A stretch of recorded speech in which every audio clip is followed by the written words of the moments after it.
जय महाकाली। दोस्तों आज की वीडियो में मैं आपको एक ऐसा स्तोत्र मंत्र बताने जा रहा हूँ कि इस स्तोत्र को आपने 15 दिन कर लिया, 15 दिन बाद आप इसका असर देखने को आपको मिलेगा।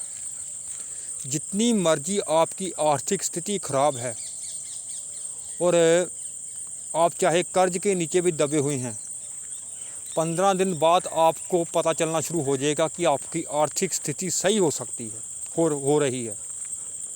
दोस्तों बहुत स्तोत्र मंत्र यूट्यूब में डाले हुए हैं लोगों ने, मैंने देखा है। जो गायकार होते हैं वो भी मंत्र डालकर, जैसे कि अनुराधा पौडवाल ने कई मंत्र डाले हुए हैं। मंत्र तो आपको मिल जाते हैं, स्तोत्र भी आपको बहुत लोगों ने, जो गायकार हैं उन्होंने डाले हुए हैं, लेकिन सही विधि आपको कोई कोई बताता है। और सही विधि का पालन करता है जो इंसान, उसके मंत्र स्तोत्र कोई भी चालीसा तभी काम करती है। क्योंकि ये जो आप स्तोत्र करते हैं, ये कोई स्तोत्र मामूली नहीं होते। और आप इसका पाठ करते हैं और उसके लिए विधि की जरूरत पड़ती है। अगर आपने इस वीडियो को पूरे देख लिया और जिस तरीके से मैंने कहा उस तरीके से आपने कर लिया, तो आपकी आर्थिक स्थिति, जितना मर्जी आपके ऊपर कर्ज है, चाहे आप कर्ज से मुक्ति पा लेंगे और आपकी आर्थिक स्थिति भी सही हो जाएगी। और कोई भी आपको नौकरी नहीं लग रही आपकी, वो भी आपकी लगेगी। हर काम आपका इस स्तोत्र से बनेगा। लेकिन इस वीडियो को पूरा देखना। कई विधियां हैं इसके साथ, मंत्रों के साथ, चालीसाओं के साथ, जो भी आप मंत्र जाप करते हैं, चाहे किसी का भी करते हैं, इनके साथ कई विधियां हमारे शास्त्रों में लिखी गई हैं। अगर उन विधियों का आप पालन नहीं करते तो फिर आप ज़िंदगी में कुछ नहीं कर सकते, ना ही कभी सिद्धि प्राप्त कर सकते। चाहे जिसकी मर्जी आप पूजा करते हैं, जिसकी मर्जी आप मंत्र का जाप करते हैं, ना ही कभी आपका मंत्र सिद्ध हो सकता है। दोस्तों चैनल को सब्सक्राइब और वीडियो को लाइक कर दीजिए। जो नए आदमी हैं चैनल को सब्सक्राइब करें, जो पुराने हैं वो वीडियो को लाइक कर दें। बहुत ही महत्वपूर्ण जानकारी देने जा रहा हूँ आपको मैं। इस वीडियो को पूरा देखना, बहुत ही महत्वपूर्ण जानकारी है ये। और इस जानकारी के दम पर आप अपनी आर्थिक स्थिति को सही कर सकते हैं, ये आपको गारंटी देता हूँ मैं। दोस्तों सबसे बड़ी बात जो होती है ना, किसी की भी आप पूजा करते हैं, मैंने कई वीडियो में, हर वीडियो में क्यों कहता हूँ मैं आपको कि कुल देवता और पितरों का आशीर्वाद लो अपने। क्यों कहता हूँ, इसका कारण भी है।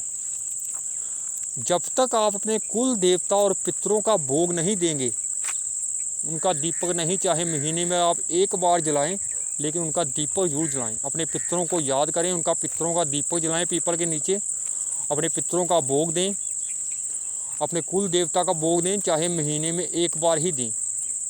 अगर आपने ये काम करना शुरू कर दिया तो आपकी सारी आर्थिक स्थिति सही हो जाएगी। फिर आप किसी भी मंत्र का जाप करेंगे, उस मंत्र की सिद्धि भी आपको मिलेगी। नहीं तो आपको कोई सिद्धि नहीं मिल सकती, कोई मंत्र फल नहीं दे सकता आपको। क्यों? लोगों की आर्थिक स्थिति खराब है, इतना मंत्र जाप करते हैं, 100 माला लोग मंत्र जाप कर रहे हैं, फिर भी उनके घर में परेशानी है, उनके घर में लड़ाइयाँ झगड़े होते हैं। क्यों होते हैं? यही कारण होते हैं, जिनका कुल देवता रुष्ट होते हैं, पितृदोष जिनको लगा होता है।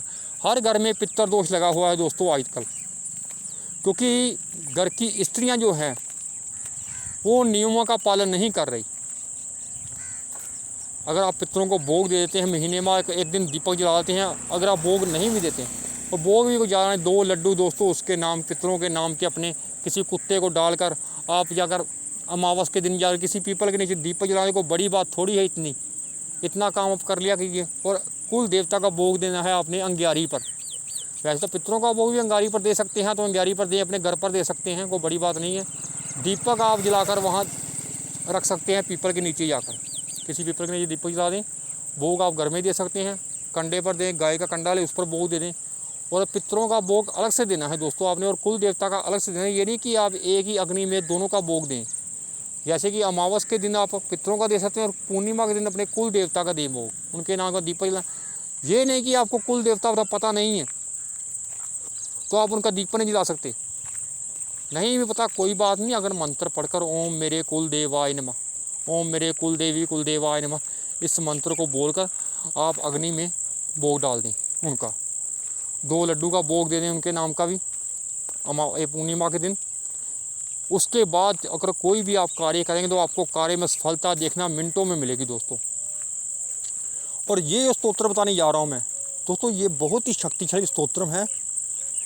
ये शंकराचार्य जी ने माता लक्ष्मी से धन की वर्षा करवाई थी। इससे धन की वर्षा माता लक्ष्मी ने की थी उसके लिए।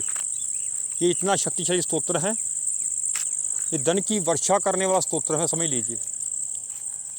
और कैसे करना है इसको आपने, इसको दोस्तों आपने शुक्रवार के दिन या वीरवार के दिन, गुरुवार के दिन, जैसे गुरुवार को करें अच्छी बात है, गुरुवार को माता लक्ष्मी की पूजा होती है और दोनों की पूजा होती है, माँ लक्ष्मी और नारायण की पूजा होती है साथ में। और जल हाथ में लेकर पहले संकल्प लें, माता लक्ष्मी जो भी आपका कार्य है उसके लिए प्रार्थना करें, संकल्प लें। संकल्प के बिना आप कोई भी कार्य करते हैं तो वो कार्य अधूरा माना जाता है दोस्तों। पहले संकल्प लें, अपना नाम अपना गोत्र बताकर माता लक्ष्मी को, और जल ज़मीन पर छोड़ दें। लाल आसन पर बैठें, लाल सर पर कपड़ा रखें, तिलक करें माँ लक्ष्मी को कुमकुम का, अपने आप को तिलक करें।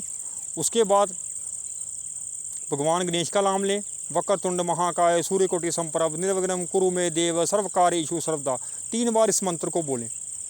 आप बैठ जाते हैं ऐसे ही बिना श्री गणेश का नाम लिए हुए, श्री गणेश का मंत्र पढ़े हुए, जो सिद्धि विनायक है, जो अगर पूजा के अधिकारी हैं उनका नाम आप लेते नहीं हैं।